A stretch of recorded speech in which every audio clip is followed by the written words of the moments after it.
Installé dans les anciennes archives départementales du Nord, à Lille, Archives est un nouveau lieu dédié à l'art contemporain.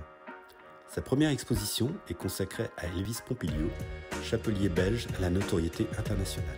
Rencontre avec un artiste singulier.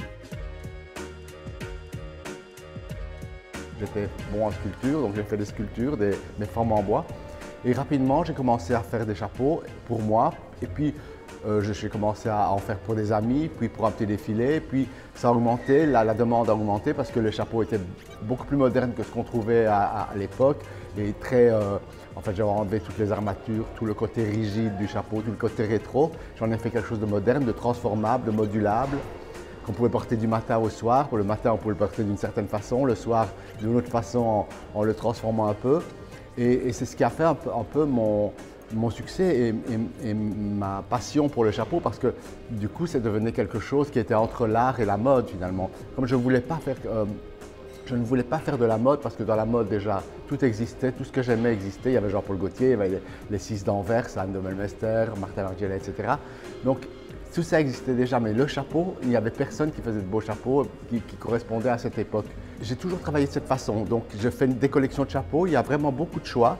Et puis les gens doivent choisir dans mes collections ce qui leur correspond, ou moi je leur trouve, on fait ensemble, on trouve ensemble ce qui va aux gens. Je ne crée pas des choses spécialement pour des gens. Les familles royales venaient dans les boutiques sans prendre rendez-vous en général et achetaient les chapeaux qui existaient, ou alors le faisaient faire sur commande dans une couleur avec un bord d'une autre couleur, mais on adaptait la chose.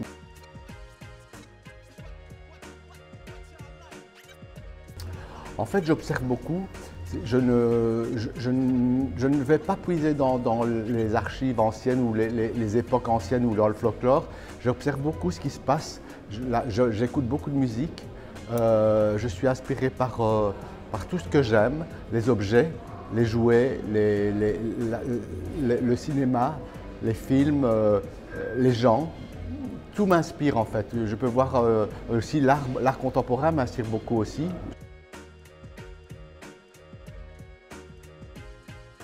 Je pense que j'ai plutôt anticipé les époques. J'ai plutôt fait en fait, être créateur, c'est comme ça. C'est des choses, on ne se rend pas compte, mais c'est des choses qu'on sent.